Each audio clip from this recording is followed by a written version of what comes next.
Could Be Love last night. Awesome. He lives in Tulsa with his family. He came out, and I've been dedicating the song Mr. Chainsaw. It was inspired by I Don't Want to Grow Up. It's the same sentiment. Like, I mean, I got these things to make sure I didn't get a job at a bank. I was like, that looks, nothing against anyone that works at the bank, but not for me. No. And we were talking about like Travis Barker just tattooing the shit out of his neck and stuff just to make sure you have to do this, dude, because if you have no other choice, you are unemployable. Right. And it works out. It worked out for me. I think Travis probably, we've talked about it. It's like when you know your destiny, when you have a sixth sense about this is the only thing in my life that will make me who I am and will enrich my life and will, you know, like it's this. I was made to do this. Well, and a small degree of talent has something to do with it too. I could say that I want to be in a band for the rest of time. I have dick for talent. Now, granted, I'm an amazing. It's an interesting thing that people, the way that people say talent, it's like a very blanket statement about. There's something very metaphysical about songwriting, about any kind of art, and I think any artist, any songwriter will agree with me. It comes as like a gift. Like, you know, you have a gift. Well, yes, but it, like, literally feels like it's just being handed to you. Right. It's child's play. And it doesn't take any effort. It feels like somebody's doing it for you. And I guess you can call that talent, but I feel like I'm blessed by something. I don't know. Well, is it not hard for you to write songs ever? No. I write a song in like 20 minutes. I read one time that Rivers Cuomo said that he wakes up and can write one song a day, every day. I did that for this record. I would write a song a day. But I mean, but you do realize how difficult that sounds to your average Joe Schmo. It's easy. If you have the shine or the thing or whatever you want to call it. Where'd that shining book go? It was just right here. I knew that's where it was. All right. Derek Grant, ladies and gentlemen, rock and roll drummer. Handsome man.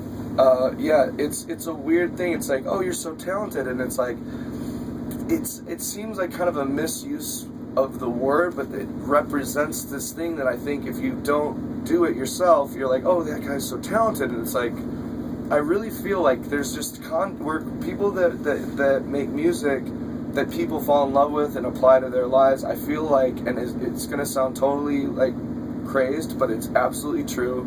We're just conduits of this energy that comes through us, and it just writes itself. The only thing you have to do is dedicate yourself to sitting down with a guitar and a pad of paper and a pen. I still write on a legal pad with a pen. I'm not too busy with this typing shit. I type out the lyrics for the album art. That's it. You just have to have you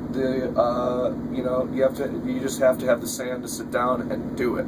And let it come through you, and it feels electrical. It feels like it's coming from somewhere else, and you just happen to have the antenna for it. And Dave Grohl has said the same thing, and I'm not putting myself in league with him, but you know, it's the same energy. You're making people you're making people's lives better with your music somehow, and I feel blessed for it. I knew as a young kid I used to have dreams of being on a tour bus. I'd never been on a tour bus in my life. I didn't even know what they looked like. Right.